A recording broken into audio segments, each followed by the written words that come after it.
Hello, fellow classmates. Our future project topic is Women as Nation Builders. What does the future hold for Pakistani women's rights and why it matters? We will be hearing today from Lexi Trask, Penny Reeves, Tara Smith, James Myers, Shannon Kelly, and John Sandberg. Blogger S. Pradhan states, "A woman is an architect of society. She establishes the institution of family life, builds the home, brings up the children and makes them good citizens.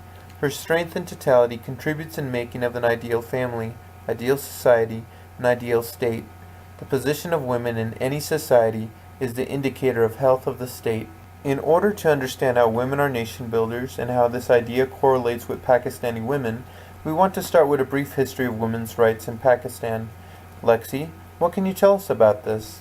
Since the beginning of Pakistan, the lives of women in the country have not been easy. Initially, women's organizations were involved in mostly non-controversial social welfare activities and nation-building efforts and generally received the support of the government. With the takeover of a military government, the struggle for women's rights ceased to be visible as a movement. In 1983, 200 women petitioned against the law of evidence, which required the testimony of 2 women to counter the testimony of 1 man. The protests did not end well, and they were badly beaten. Between Pakistani culture and Islamic law, women have always been encouraged to stay inside the home to cook, clean, and raise the children. Women's rights have simply been out of reach for most Pakistani women, despite their efforts throughout time. So we ask, how are women being treated currently in Pakistan? Penny, can you give us a few details? Certainly. In Pakistan today, there are still issues revolving around women's rights and the treatment of women in general. For example, domestic violence against women is considered a private matter in Pakistan.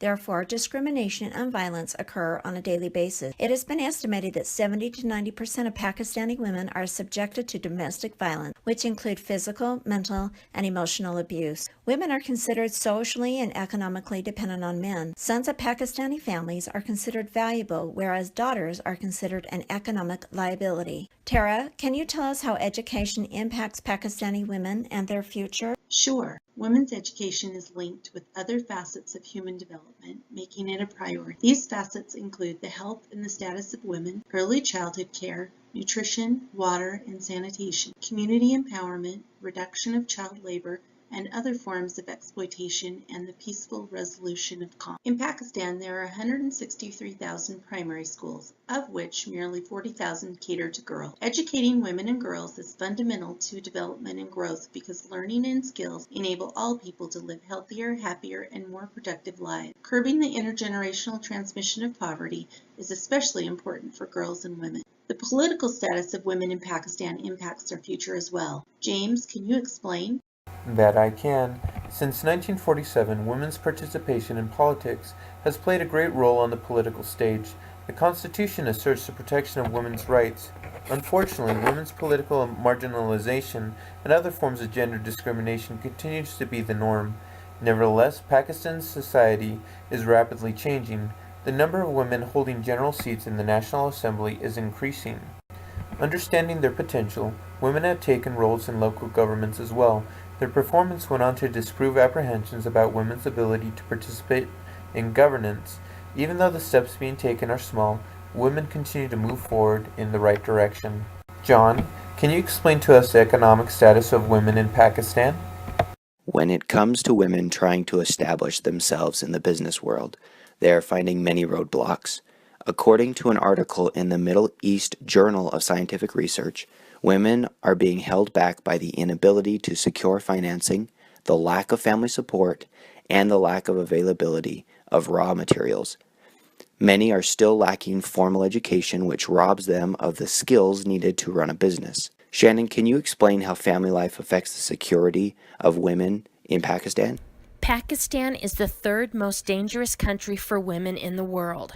More than 1,000 women and girls are murdered in honor killings every year. A certain mentality is deeply ingrained in strict patriarchal societies like Pakistan, even though these women are often the breadwinners for their families. Poor and uneducated women must struggle daily for basic rights, recognition, and respect. Often Pakistani females revert to running away as a means to escape their life.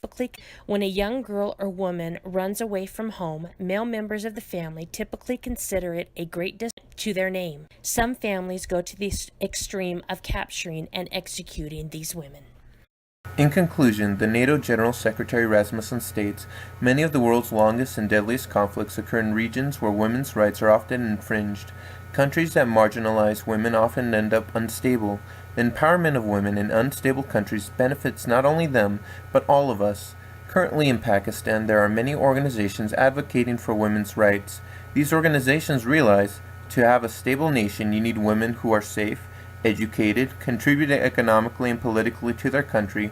As women participate in nation building, countries become more peaceful and stable places. Thus the reason we care about the future of Pakistani women. We hope you have enjoyed our Futures Topic presentation. Good day.